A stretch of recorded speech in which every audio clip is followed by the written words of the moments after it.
Hi there, this is DM Nell, and I'm back with another campaign diary of my Tales of the Demon Lord campaign for Shadow of the Demon Lord.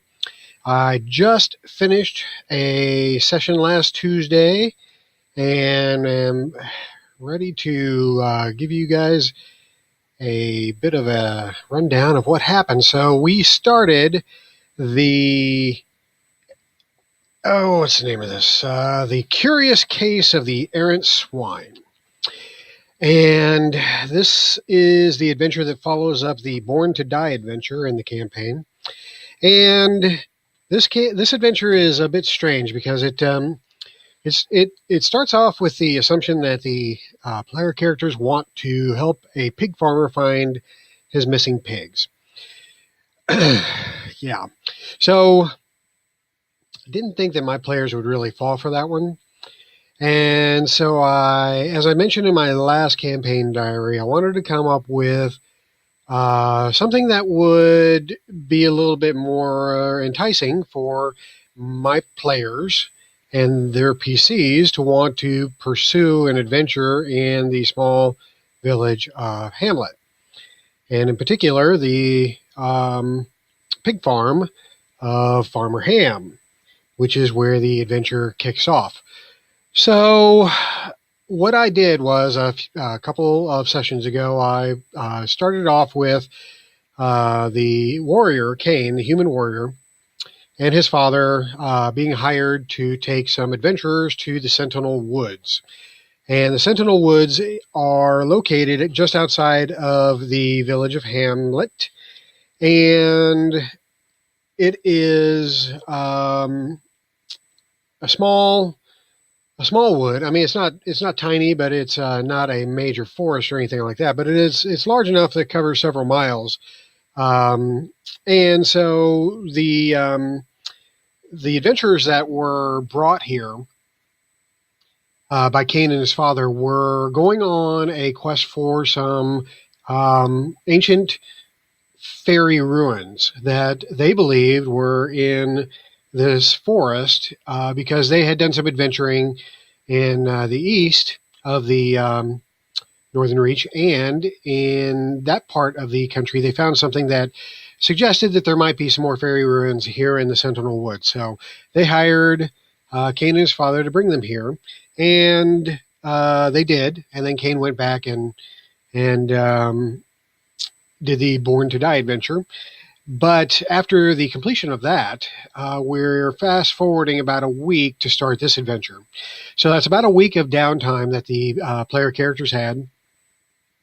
And so during that week, they were doing their own individual things. Matthias, the Jotun, wanted a male shirt that fits him.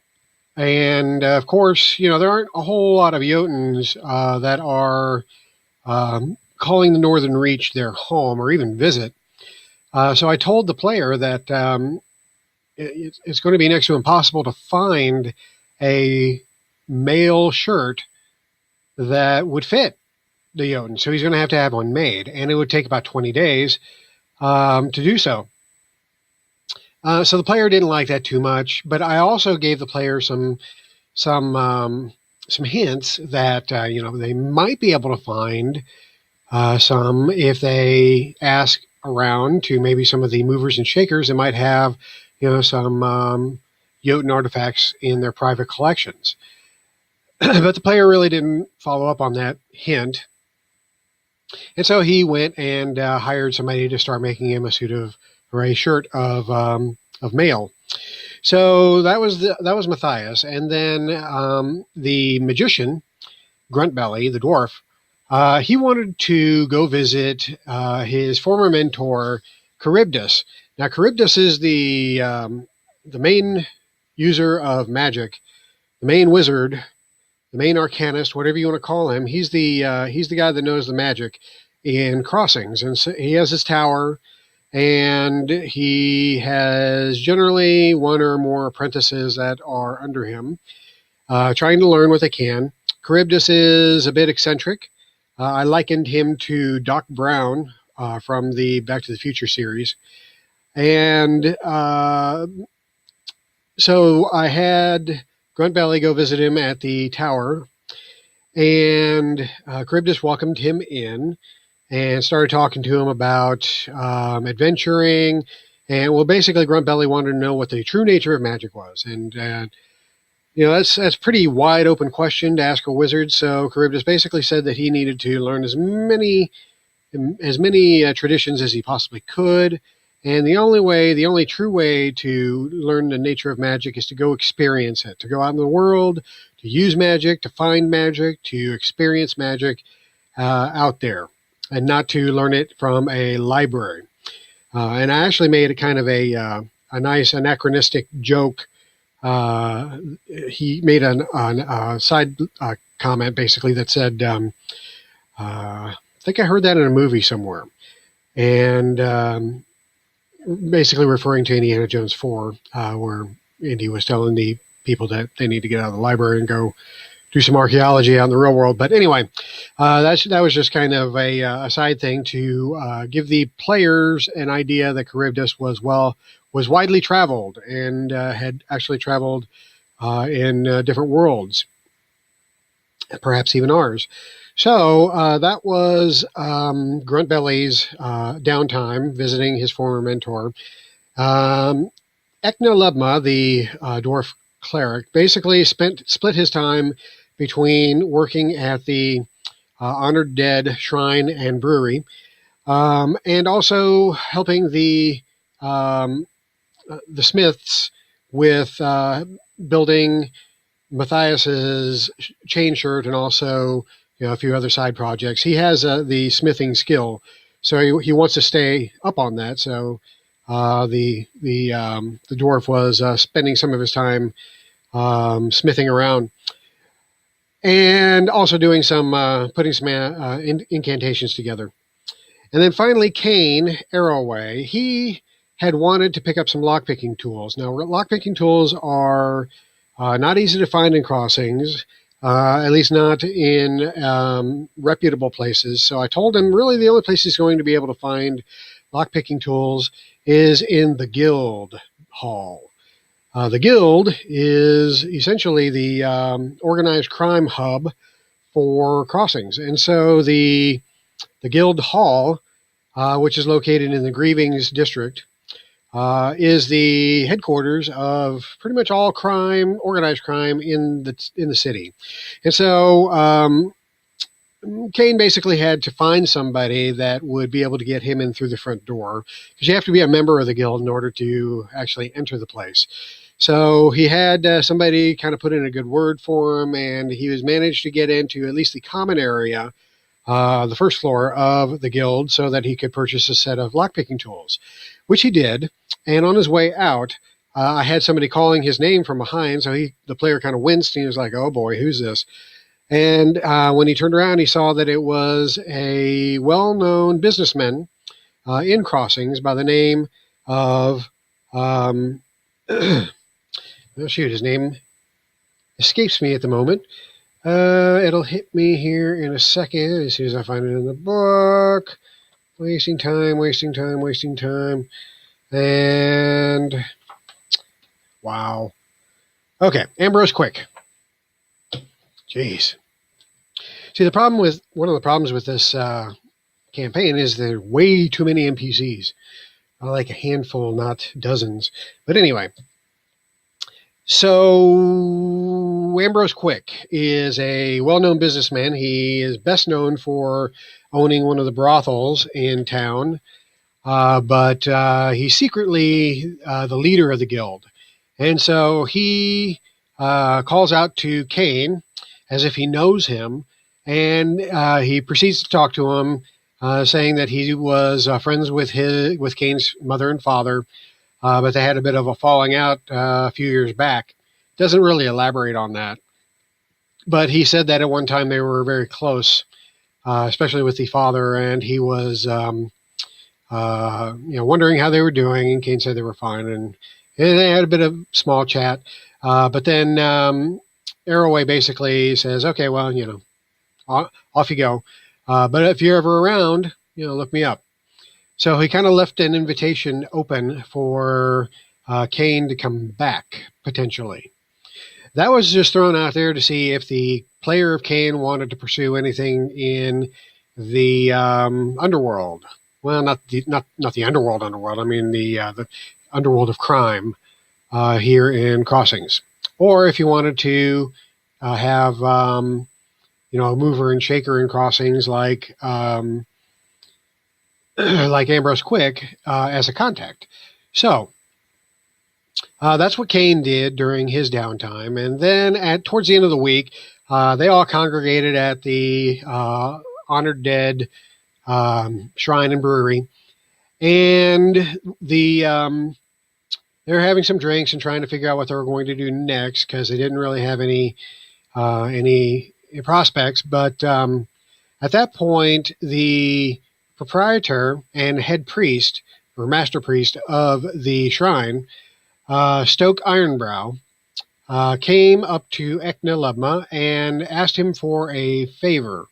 And the favor was that one of his employees slash acolytes, Theodore, the halfling, had taken a shipment of ale to the village of Hamlet, and he had not returned. And this was over a week ago. So Stoke Ironbrow was very concerned about his acolyte slash employee, and basically he wanted for Ekna to go to Hamlet and find out what had happened to Theodore and to bring him back if at all possible. And so after a bit of talking with his companions, Ekna agreed to do so as long as they were compensated for their trouble. And so Stoke Ironbrow decided that he was going to pay them to find the halfling, and he asked each of them what they wanted. Now, Matthias, kind of half jokingly, said that he wanted, a shirt of mail.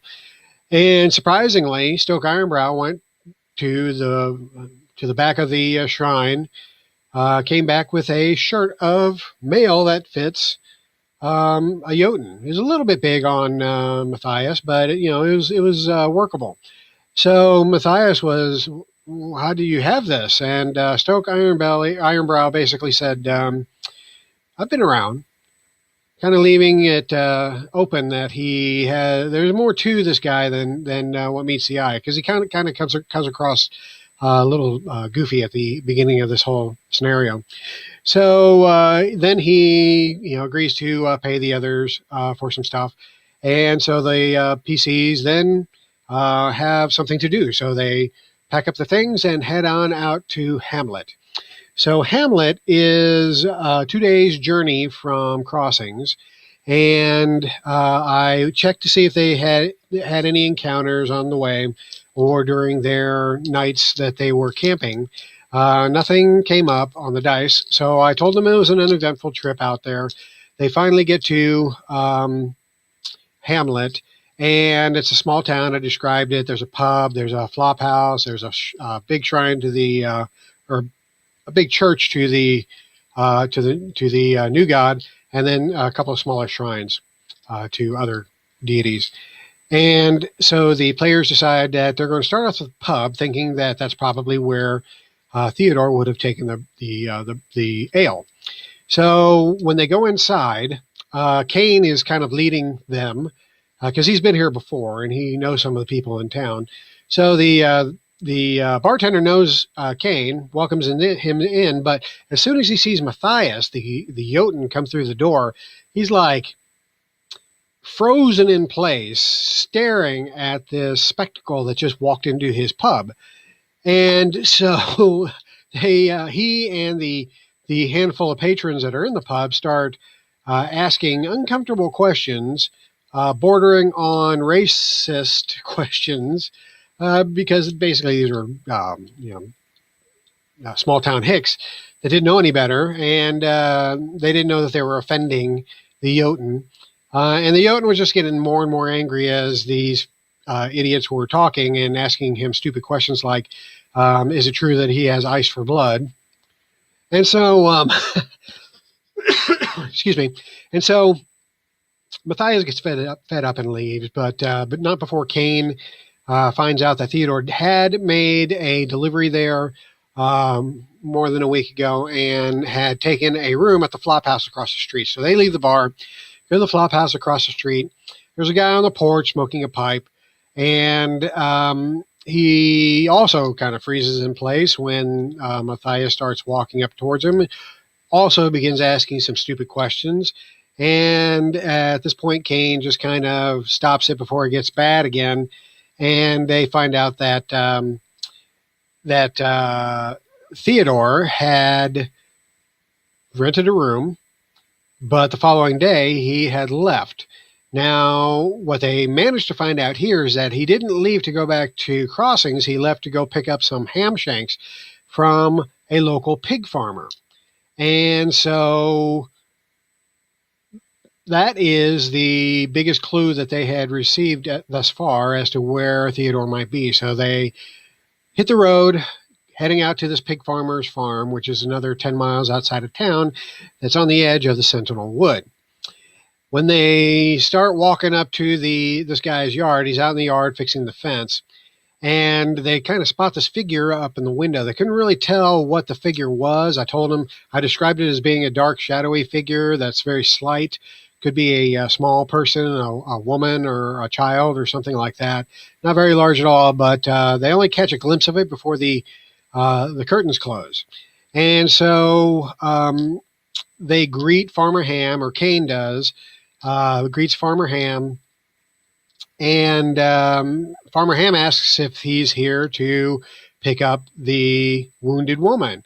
And so Kane's kind of thrown off by this, not knowing what he meant, and then asks some clarifying questions. And then Farmer Ham basically said that one of the people that Kane had accompanied out here a couple of weeks earlier had made their way back to the farm, but they were grievously wounded. It is one of the women that had gone into the wood.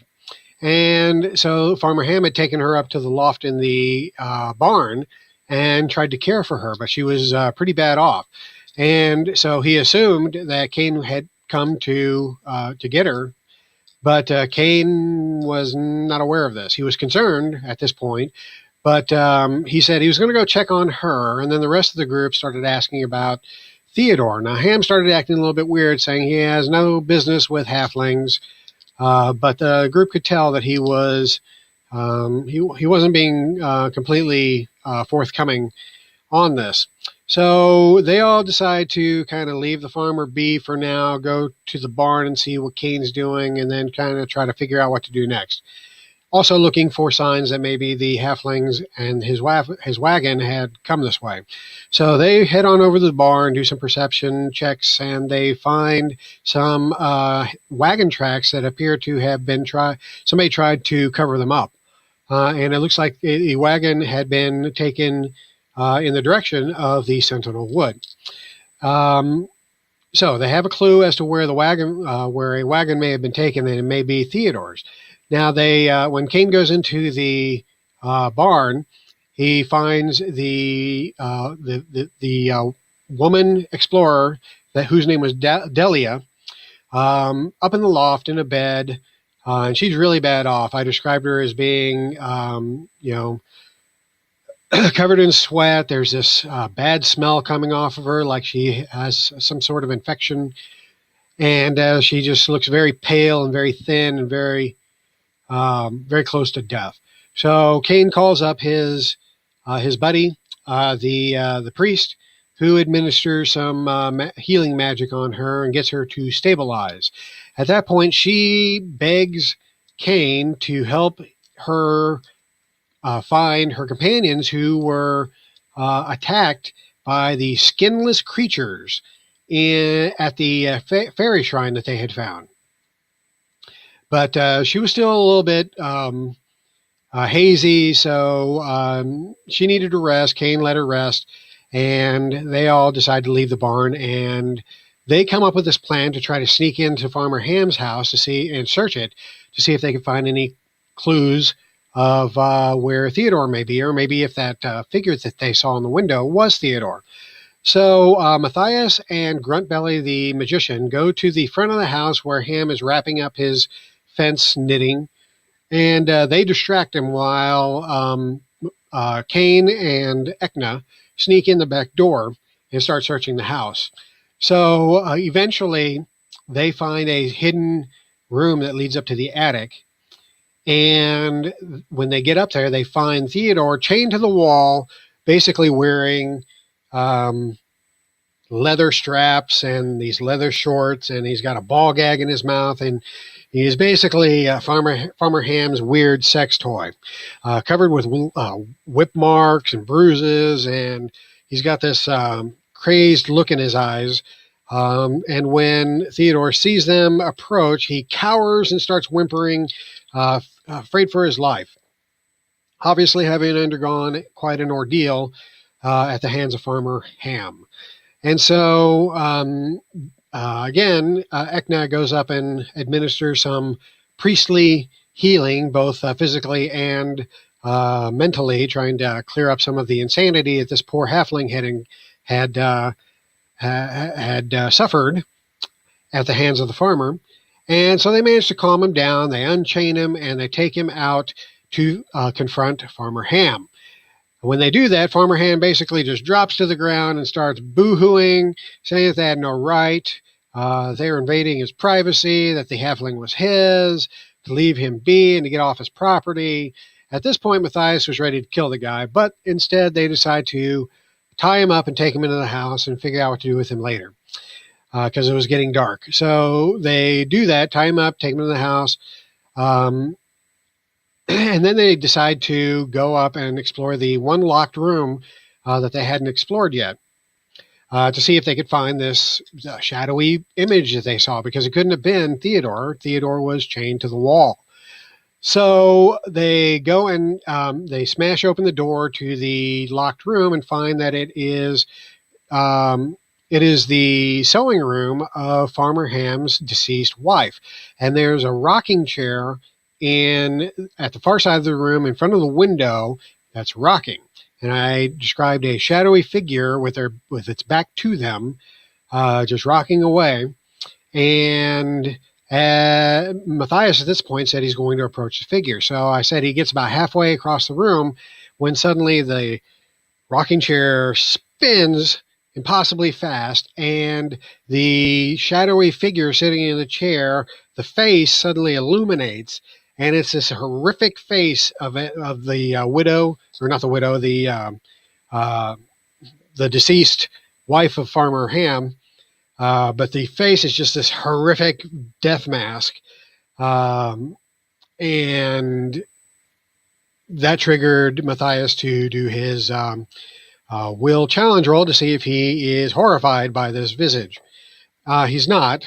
He managed to make his say, or to make the challenge roll. So I basically said he threw his arm up to block the horrible sight before him, and then I allowed him and Ekna to attack.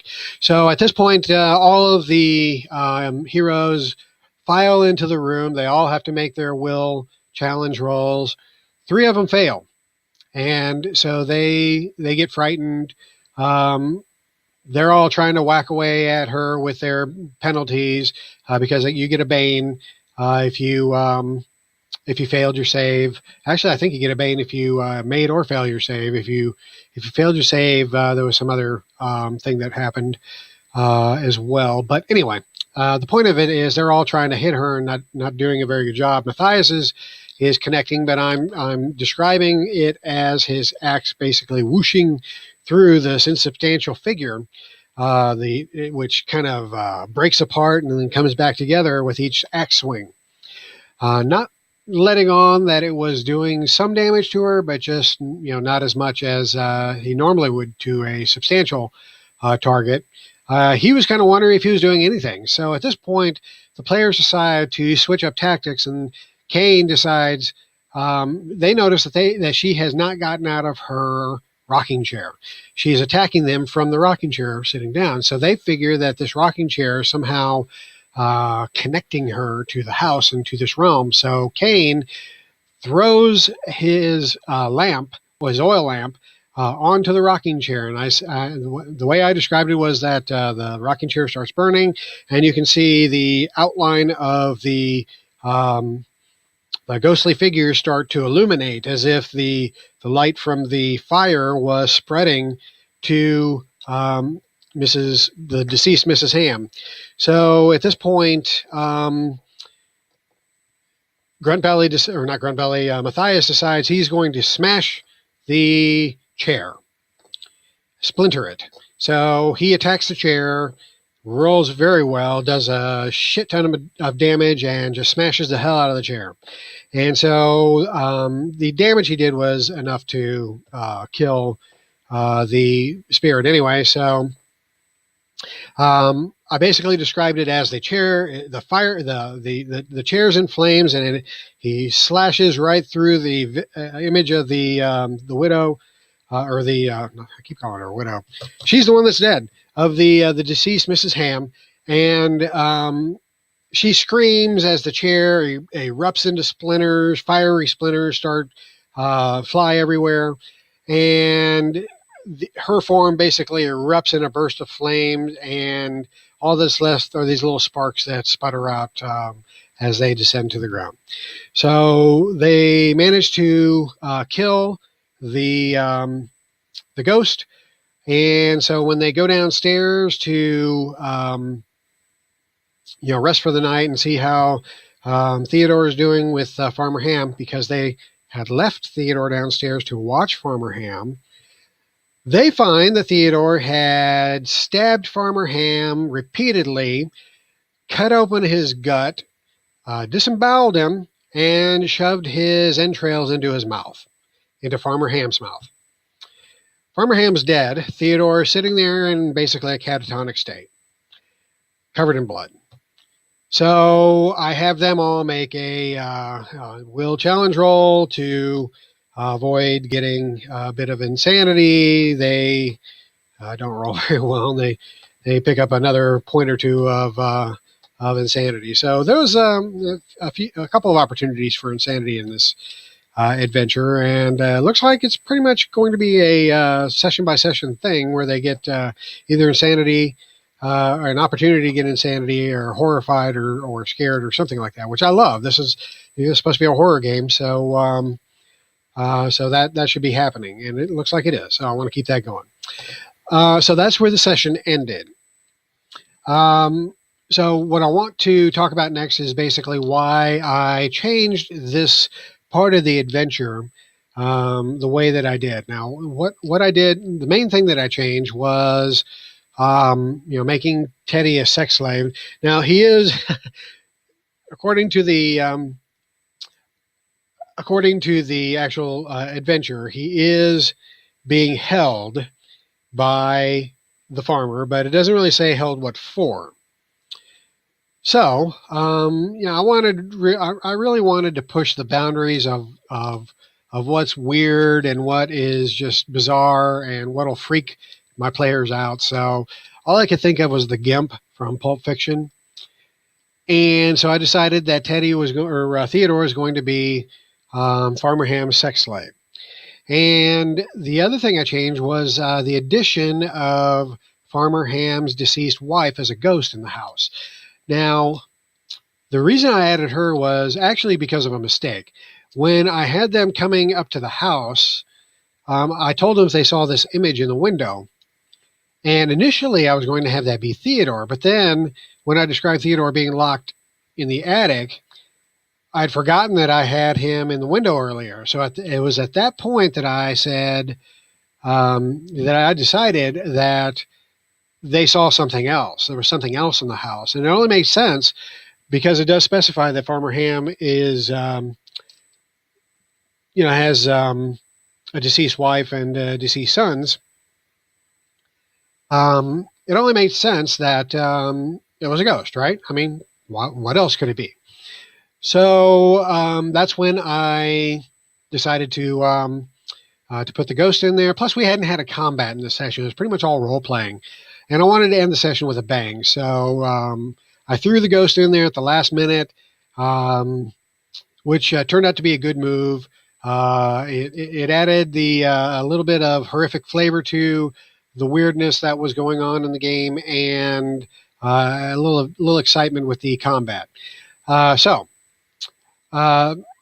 the other thing I added changed was having Delia make her way back to the farm, because what I really didn't have a good way of getting the players to go looking for these guys that are at the Elven Shrine, or at the Fey Shrine.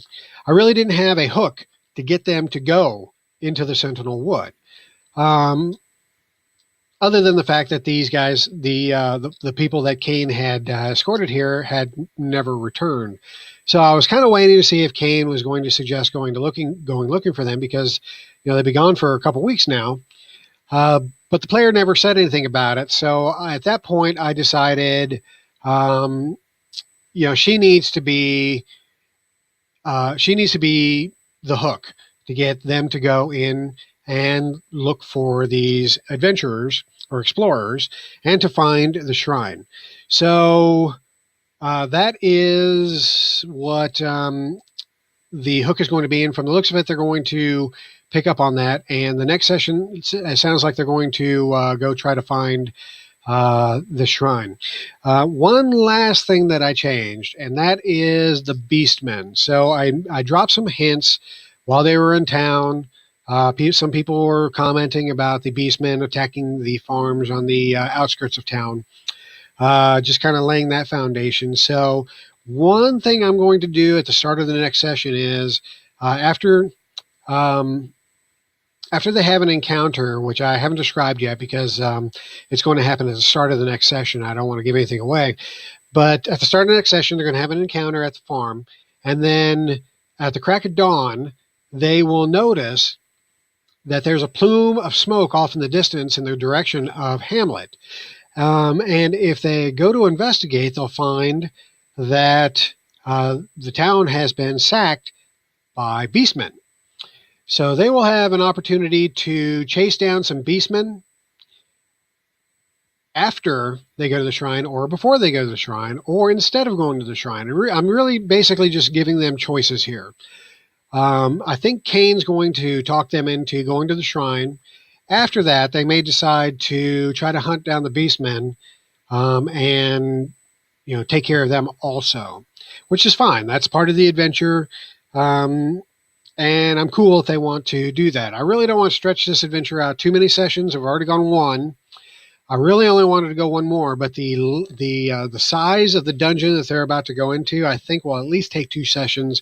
And then if they go hunt down the beastmen, that'll be another session. So we're talking 4 sessions for this adventure that I only wanted to run 2 sessions.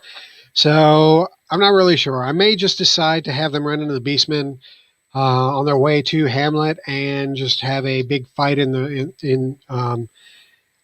the road, and have them take care of it that way, just to get it out of the way. So I'll figure that out as we go. All right, so that was the part 1 of the Curious Case of the Errant Swine. I had a great deal of fun. The most fun I had was playing the townsfolks. I really pulled out every stereotype from country hick that I could think of. And I live in Missouri, so there's plenty of stereotypes to draw from. And so I used them to full effect. And it was quite enjoyable. I really rubbed Matthias the wrong way. The player was really getting annoyed with all the racial slurs, unintended racial slurs that were being thrown at him. And it was just great fun. I had a good time just role-playing those town folks. And then the whole twist with Teddy and the farmer, and how the players reacted, that was was quite fun as well. So anyway, it was a good session. I look forward to the next session, which will be next Wednesday. And so I will be back with a summary of that in my next campaign diary. And I'll see you on the other side of that session.